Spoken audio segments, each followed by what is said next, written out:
భారతదేశంలోనే అతిపెద్ద కుంభమేళాగా చెప్పుకునే ప్రయాగ్రాజ్ కుంభమేళాకు కోట్లాది మంది భక్తులు పోటెత్తుతున్నారు.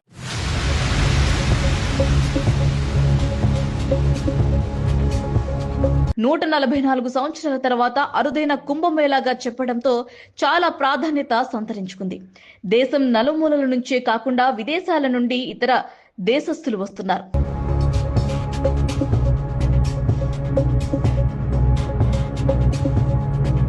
కాగా సోమవారం నుండి ప్రారంభమైన ఈ కుంభమేళాకు 1.5 కోట్ల మంది భక్తులు రాగా, రెండో రోజు ఏకంగా 3.5 కోట్ల మంది గంగా, యమున, సరస్వతి నదులు కలిసే ప్రదేశమైన త్రివేణి సంగమంలో పుణ్యస్నానాలు ఆచరించారు.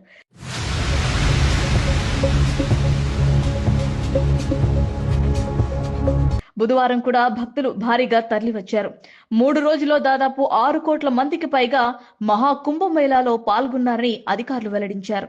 దేశంలోని వివిధ రాష్ట్రాలతో పాటు విదేశీయులు కూడా పవిత్ర త్రివేణి సంగమంలో స్నానాలు చేసేందుకు వస్తుండటంతో ప్రయాగ్రాజ్ జనసందోహంగా మారింది. మొత్తం 40 రోజులకు పైగా సాగే ఈ కుంభమేళాలో దాదాపు 40 కోట్ల నుండి 70 కోట్ల మంది దాకా ప్రపంచం నలుమూలల నుండి భక్తులు వచ్చే అవకాశం ఉంది.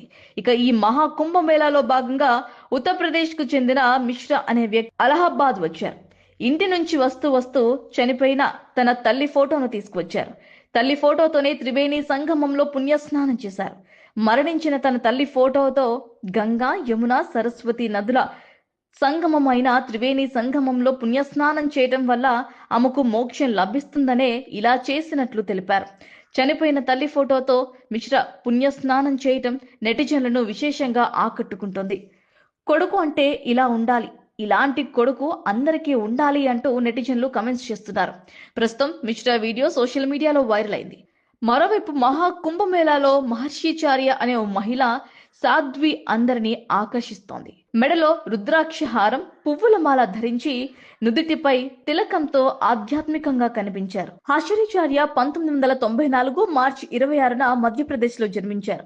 Model, anchor, social media influencer గా పనిచేశారు. అయితే 2 ఏళ్ల కిందట ఇవన్నీ వదిలేసి ఆధ్యాత్మిక మార్గంలో కొత్త జీవితం ప్రారంభించింది. తన వయసు 30 ఏండ్లని 2 ఏళ్లుగా సాధ్విగా జీవిస్తున్నానని తెలిపింది. ఇంకోవైపు అభయ్ సింగ్ అనే అఘోర పూర్వ ముంబై ఐఐటిలో ఏరోస్పేస్ ఇంజనీరింగ్ లో చదివి ఉన్నతమైన జీవితాన్ని అన్ని వదులుకొని ఆధ్యాత్మిక బాట పట్టారు. తనకు చదువు, ఉద్యోగం ఆనందం ఇవ్వలేదని తెలియజేశారు.